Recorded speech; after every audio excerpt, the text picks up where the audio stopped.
In this lesson, we're going to practice what we learnt around object destructuring, and this is going to be a challenge, and in this challenge we're going to destructure our hypercube. So first let's remove the lines from 7 to 10. So we just start with an empty slate and we can keep this variable. Now in the last lesson I showed you how to destructure this in a couple of different ways. So I want you to use what you've learnt and destructure our hypercube and actually return an array of our dimension values into the console.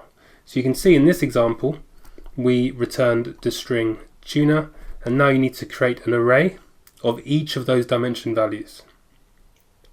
So what you'll be doing is you'll be creating a for loop through the data variable and then returning into the console each of those dimension values. So why don't you pause the video and have a go at that now. Remember here we're looking at the first instance of QMatrix, so as a little bit of a hint you might just want to remove that. So data is now going to be showing all of those arrays that we can then loop through. So why don't you pause the video and have a go, and then when you restart I will show you the solution. Okay, so let's just return data into the console, and we have an array of arrays.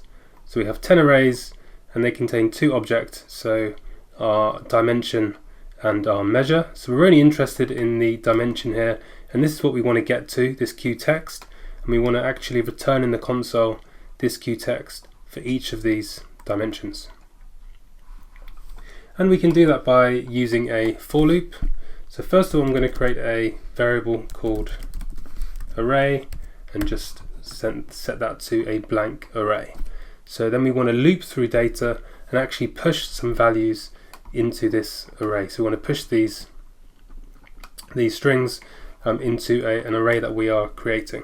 So there's a couple of ways to do this. I'll just show you one, and if you get to the solution by another way, then also that's great. So this is just going to be building on what we learned in the last lesson, and we're going to be using similar syntax. So let's create a for loop. So for something,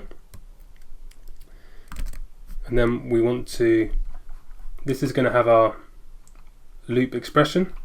So here we're going to be destructuring our hypercube, and that is in fact what we're going to be looping through, and then we're going to return something. So let's just return console log of something for now.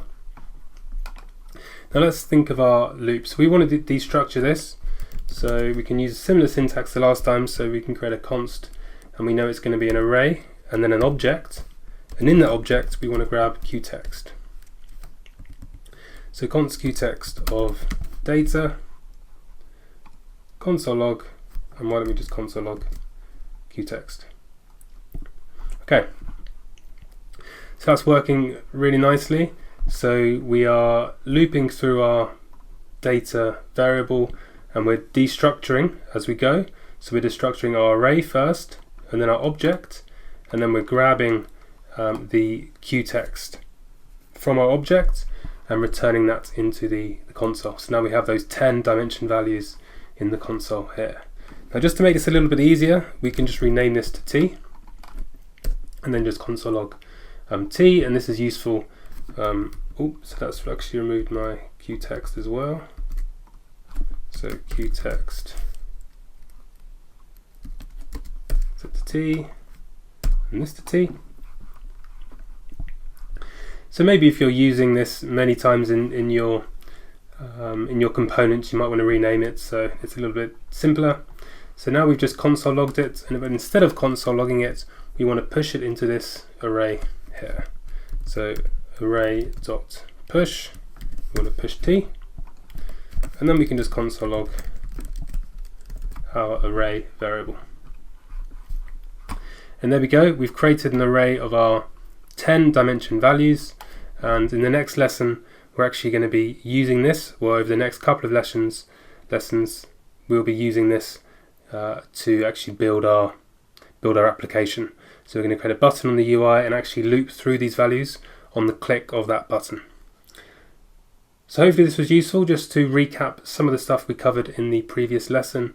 And on the next lesson, we're going to be moving on to state and add a little bit of intelligence to our function.